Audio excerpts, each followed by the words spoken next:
नमस्कार दोस्तों, रेवाड़ी कैंपस के ऑनलाइन प्लेटफॉर्म पर आप सभी का हार्दिक स्वागत है। पहले तो दीपावली के इस पावन पर्व पर, इस त्योहार पर आप सभी को मेरी ओर से और पूरे रेवाड़ी कैंपस परिवार की ओर से आप सभी को दीपावली की ढेर सारी शुभकामनाएं। और साथ में बस आपसे एक ये थोड़ी सी जानकारी थी जो शेयर करनी थी कि एचएसएससी ग्रुप डी की आपको पता है आंसर की आ गई, सभी ने आंसर की मैच भी कर ली होगी। कुछ एक बच्चे ऐसे हैं जिनके नंबर काफ़ी अच्छे बन रहे हैं, कुछ एक ऐसे हैं जो शायद थोड़े बहुत नंबर कुछ कम रह गए, तो बेटा उससे कोई बहुत बड़ा इफेक्ट नहीं आने वाला। अभी बहुत सारी वैकेंसी आगे आरपीएफ की आएगी, एसएससी जीडी की आएगी, एचएसएससी में भी उम्मीद है हरियाणा पुलिस का नोटिफिकेशन आपको जल्दी देखने को मिलेगा। तो आप अपनी तैयारी बरकरार रखें, पढ़ते रहें और देखते हैं। तो आज जो आंसर की आई है उसमें मेनली मुद्दा क्या है कि कुछ क्वेश्चन ऐसे हैं बेटा जिनके आंसर एनटीए ने जो जारी किए हैं वो एक्चुअल आंसर से कुछ अलग है। मतलब आपको लग रहा है कि सर इसका आंसर ये होना चाहिए, लेकिन आंसर की में कुछ अलग आया है, तो उसके लिए आप ऑब्जेक्शन कर सकते हो। तो कुछ एक क्वेश्चन है, हालांकि 21 और 22 अक्टूबर दो शिफ्ट, दो डेट में, दो डे में और दो दो दो शिफ्ट में एग्जाम हुआ। कुल मिला के 4 शिफ्ट है जी जिनमें एग्जाम हुआ था। तो उन चारों शिफ्ट में अगर देखा जाए तो एक एक दो दो क्वेश्चन लगभग हर शिफ्ट में है। तो आप अपनी शिफ्ट देख लीजिए, आपका कब एग्जाम था, कौन से शिफ्ट में एग्जाम था और उसमें कौन सा क्वेश्चन है। क्योंकि एक शिफ्ट में बेटा कोड भी बहुत सारे हैं, तो आपको अपने पेपर के अकॉर्डिंग देखना है कि क्या आंसर दे रखा है और मैं क्या आंसर करके आया था या एक्चुअल में आंसर क्या बनता है। आपको जब आप ऑब्जेक्शन लगाओगे ना तो आपके पेपर कोड के अकॉर्डिंग वो ऑब्जेक्शन लगेगा। चलो मैं दिखाता हूँ। जैसे एक ही क्वेश्चन आ रहा था, आप देखना कौन सी शिफ्ट में, हरियाणा की जनसंख्या की दृष्टि से हरियाणा का भारत में कौन सा स्थान है। तो इसका आंसर दे रखा है 17, जबकि सबको पता है कि 18 है। हालांकि ये 17 उन्होंने आंसर कैसे उठाया, उन्होंने 2011 की पॉपुलेशन के अकॉर्डिंग 17 आंसर है, जबकि उसके बाद 2014 में तेलंगाना बन गया और उसकी पॉपुलेशन हरियाणा से ज्यादा है, इसलिए हरियाणा का प्लेस अब 18 है। और ये इसके लिए आप ऑफिशियली ये साथ में प्रूफ लगा सकते हैं कि chief minister office Haryana, CMO Haryana ने एक प्रेस जारी किया है 9 फरवरी 2023 को, और इसमें अच्छे से लिखा हुआ है कि मुख्यमंत्री ने क्षेत्रफल की दृष्टि से हरियाणा देश में 21वें, जनसंख्या की दृष्टि से 18वें स्थान पर है। जबकि तो यहाँ आप इस प्रूफ को साथ अटैच कर सकते हैं पीडीएफ के फॉर्म में। तो ये क्वेश्चन और प्रूफ ये दोनों मैं आपको टेलीग्राम चैनल पर भी, रेवाड़ी कैंपस का जो ऑफिशियल टेलीग्राम चैनल है उस पर भी अवेलेबल करा दूंगा। और साथ में अगर किसी बच्चे को चाहिए तो आप व्हाट्सएप पर भी आपको मिल जाएगा, है ना। चलो ऐसे एक और क्वेश्चन था, जैसे ये इंदिरा गांधी कला इकाई, तो इंदिरा गांधी राष्ट्रीय कला केंद्र है, उसकी कितनी कार्यात्मक इकाइयां हैं, कितनी फंक्शनल यूनिट है।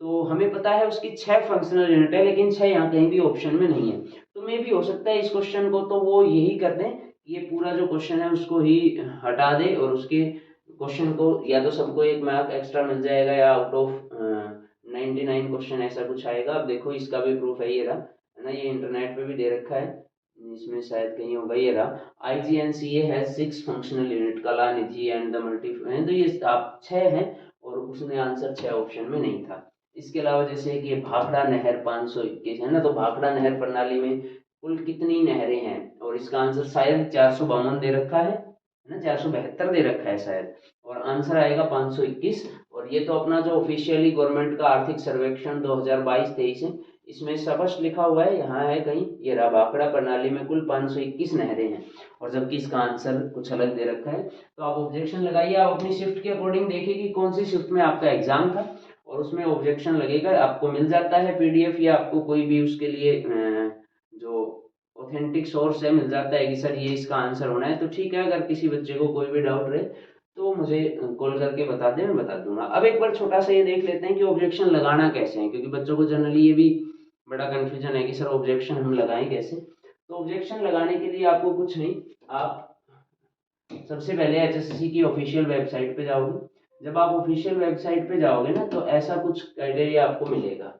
जब आप ऑफिशियल वेबसाइट पे जाएंगे, एक मिनट रुकना बेटा, देखो जब आप एचएससी की ऑफिशियल वेबसाइट पे आओगे तो ऐसे स्टार्टिंग में ही आपको लिखा मिलेगा आंसर की challenge for HSC CET group D examination. यहाँ पे ऐसा आपको दिखाई देगा, तो यहाँ पे आप अपने रजिस्ट्रेशन नंबर डालेंगे, डेट ऑफ बर्थ डालेंगे और ये जो सिक्योरिटी पिन आपको दिखाई दे रहा है ये डालेंगे, है ना। तो मैं एक बार देखो, एक बच्चे का है मेरे पास, मैं आपको एक बार बता देता हूँ, 08 है ना।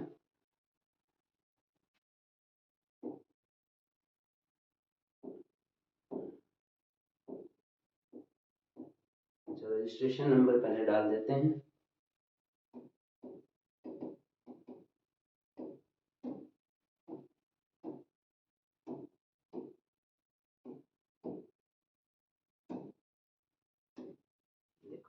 ऐसा आपको खुल जाएगा। View click to view the challenge answer key, ये ओएमआर शीट है। ये अगर आपको ओएमआर देखनी है तो आंसर की पे जैसे ही आप क्लिक करेंगे आपको ऐसा दिखाई देगा। अब इसमें देखो यहाँ HSSC CET group D question number correct option, मतलब ये वो ऑप्शन है बेटा जो एनटीए ने माने हैं, जो अथॉरिटी ने माने हैं। और ये जो है आप क्लेम करोगे, जैसे फर्स्ट क्वेश्चन है, मान लो इसका आंसर 4 है ना, करेक्ट आंसर 4 है। आप अपने अकॉर्डिंग देखना बेटा, कभी किसी दूसरे बच्चे की पीडीएफ से उसको मैच करके कर दो, नहीं, आपका जो कोड था उसी कोड का अकॉर्डिंग ये खुला हुआ है। तो फिर आपको देखना है पहले कि ये कौन सा क्वेश्चन है करेक्ट ऑप्शन, 1 2 3 4 जो भी आपको लगता है वो। जब इनमें से एक या दो क्वेश्चन जितने भी आप करण करोगे, यहाँ सेव योर क्लेम पे क्लिक करोगे। अब देखो, whether you want to submit click cancel if you want to add more challenge. अगर आपको और ज्यादा करना है तो एक साथ दो सेव कर लीजिए, कोई दिक्कत नहीं है। क्वेश्चन नंबर आप देख लीजिए और साथ में फिर आप यहाँ पर ओके कर दोगे, उसके बाद ये सबमिट हो जाएगा। तो ये छोटी सी जानकारी आपको बतानी थी, चलो है ना, ठीक है। चलो तो देखते हैं इसको, तो इस पे आपको थोड़ा सा बेटा ध्यान देना है, ठीक है। चलो अब बात करते हैं कि ये तो खैर आंसर की है, आप लगा दोगे। किसी भी बच्चे को कोई भी डाउट रहे तो वो मेरे से कॉल करके या व्हाट्सएप करके पता कर सकते हैं। अब बात रही बेटा, बहुत सारे बच्चे ये कह रहे हैं सर इसकी अब तो आंसर की आ गई, अब बता दीजिए इसकी मेरिट लिस्ट कितने पे जाएगी या फाइनल कट ऑफ कितने पे जाएगी। देखो बेटा, मेरे लिए ना फाइनल कट ऑफ का अंदाजा लगाना बड़ा मुश्किल है। मैं ऐसा आप लोगों को आश्वासन नहीं दे सकता कि मैं कहता हूँ बेटा 72 जाएगी और फिर बाद में पता लगे कि लिस्ट 78 जा रही है, या मैं कहता हूँ 78 जाएगी, आपके 73 नंबर हैं, आपका सिलेक्शन बाद में हो, आप कहो सर आपने तो कहा था 78 जाएगी और हमारा तो 73 पे भी हो गया। तो बेटा देखो, इसके बारे में ना ऑफिशियल तो जब रिजल्ट आ जाएगा तभी पता लगेगा। यहाँ कोई इलेक्शन नहीं है कि हम अंदाजा लगा लें, और वो भी HSSC ने जो एग्जाम किया इसमें बहुत सारे ऐसे फैक्टर हैं जो इफेक्ट डालेंगे। जैसे 5 नंबर वाला एक बड़ा फैक्टर है, अभी शायद आपने देखा हो न्यूज़पेपर की, आज सुबह की कटिंग में भी था कि 8 लाख कुछ बच्चे हैं, उसमें से 7,19,000 कुछ बच्चों ने 5 नंबर के लिए क्लेम किया है, जो जिनके घर में जिन्होंने ये क्लेम किया है कि कोई जॉब नहीं है। हालांकि उसमें अभी ये देखना है कि कितने ऐसे हैं जिनकी इनकम 1,80,000 से ज़्यादा है, इसका लास्ट तक क्या इफेक्ट आता है। बल्कि मुझे लगता है कि डॉक्यूमेंट वेरिफिकेशन की जब बात करें, क्योंकि ये भी नोटिस आया था कि 3 गुना को डीवी के लिए बुलाया जाएगा, 13,500 की समथिंग वैकेंसी है, तो आप अप्रोक्सीमेट मान के चलो कि 40,000 समथिंग कुछ बच्चे डीवी के लिए बुलाए जाएंगे। तो मुझे लगता है डीवी के लिए जिन बच्चों के कुल मिला के अगर वो अपने क्वेश्चन नंबर ऑफ क्वेश्चन के अकॉर्डिंग मार्क कैलकुलेट कर लेते हैं, प्लस अपने 5 नंबर जो नो जॉब के मिलने हैं या किसी बच्चे को नहीं मिलने हैं, ओवरऑल आप सारे मिला के, मुझे लगता है अगर आपके 70 प्लस नंबर बन रहे हैं तो आप डीवी के लिए तो 100% तैयार रहें। आपको डीवी तो लगभग लगभग जाना पड़ेगा। उसके बाद फिर जब फाइनल कट ऑफ आएगी तो बेटा उसमें मैं फिर कह रहा हूँ 4-5 फैक्टर ऐसे हैं जो इफेक्ट करेंगे। जैसे एक तो टीजीटी वाली वैकेंसी है, एक ग्रुप सी के भी अगर ये कुछ एग्जाम पहले ले लेते हैं, जो टेक्निकल पोस्ट वाले हैं या फार्मासिस्ट वाले हैं, आयुर्वेदा वाले हैं, वो जो जो थे जिनमें 4 गुना से कम कैंडिडेट अवेलेबल हैं, फिर 16 दिसंबर को देखते हैं सी ग्रुप का क्या फैसला, 19 दिसंबर है डेट, उसको ग्रुप सी का क्या फैसला आता है, वो भी इस पर बड़ा इफेक्ट डालेगा।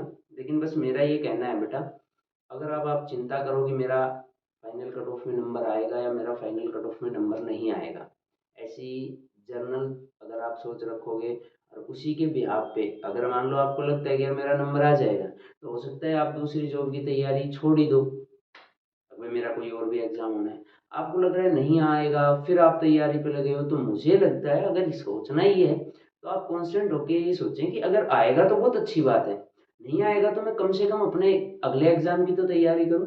अगर कल को आने वाले समय में एसएससी जीडी का एग्जाम है, आरपीएफ का एग्जाम है, हरियाणा पुलिस का नोटिफिकेशन मिलता है, अब उन्हीं तो बच्चों को ये लग रहा होगा कि सर मेरे मार्क्स कुछ कम बन रहे हैं तो शायद मेरा नंबर ना आए, तो बेटा वो अब हरियाणा पुलिस की तैयारी करें ना, जो अब की बार कमी रहेगी उसको उसमें पूरा करें। तो मैं देखो बताने को मैं भी अपनी तरफ से प्रोडिक्शन करके, मैं भी अपनी तरफ से अंदाजा लगा के ये बता सकता हूँ कि भाई मैं कट ऑफ कितने पे जाएगी, डीवी की कितने पे जाएगी या फाइनल कितने पे जाएगी।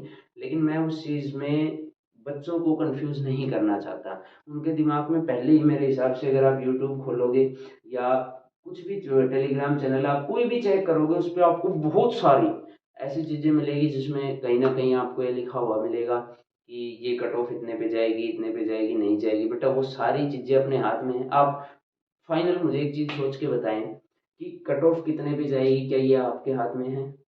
मेरे हिसाब से नहीं है। पेपर कौन से क्वेश्चन को गवर्नमेंट एनटीए कैंसिल करेगा, कौन से को करेक्ट मानेगा, ये आपके हाथ में है? सर बिल्कुल भी नहीं है। इसका रिजल्ट कब आएगा, ये आपके हाथ में है? सर बिल्कुल भी नहीं है। टीजीटी वाले बच्चे ग्रुप डी की नौकरी छोड़ देंगे, उसकी तैयारी करेंगे या ग्रुप डी की करेंगे, क्या इस पे आप अपनी राय रख सकते हो? सर हम नहीं, वो तो बच्चे का पर्सनल है, जो बच्चा टीजीटी में है, इसमें है, वो किस में जाएगा। तो बेटा जर्नल क्या है, सिर्फ एक मोटिव होना चाहिए कि अब जो नेक्स्ट टाइम में कुछ वैकेंसी आने वाली है, चाहे वो रेलवे की है, एसएससी की, या हरियाणा से रिलेटेड भर्तियां हैं, आप उन पे बेटा अच्छे से फोकस करें। देखो आपका इसमें जितना काम था आपने कर लिया, आपने जब पेपर दे दिया आपकी तरफ से फाइनल सबमिशन हो गया। अब आगे का प्रोसीजर है ना, उसमें आप सिर्फ देख सकते हैं, वो सारा प्रोसीजर आपकी आंखों के सामने होगा। तो आप देखिए कि वो कैसे हो रहा है, बाकी आप अपनी तरफ से तैयारी करें नेक्स्ट एग्जाम की। क्योंकि आप बीच में कोई इफेक्ट नहीं डाल रहे, आप कह दो नहीं सर मैं बहुत ज़्यादा सोच लूंगा या मैं भगवान से प्रार्थना कर लूंगा तो हो सकता है मेरा नंबर आ जाए। मेरे तो सर 60 नंबर है, लेकिन मैं आने वाले 2 महीने 2.5 महीने अगर बहुत चिंता करूंगा, बहुत सोचूंगा तो हो सकता है मैं एटलीस्ट 10 नंबर कम हो जाए। तो बेटा ये तो लॉजिक नहीं है ना बात का कुछ है। तो इसलिए बस मेरा तो यही है कि पहले तो आज तो बिल्कुल अपने दिमाग में टेंशन ना रखें, दीपावली को बड़े ही उत्साह के साथ मनाएं। तो सभी को हैप्पी दिवाली, और खुश रहें बेटा आप लोग। आने वाले एग्जाम की अच्छे से प्रिपरेशन करें। Thank you.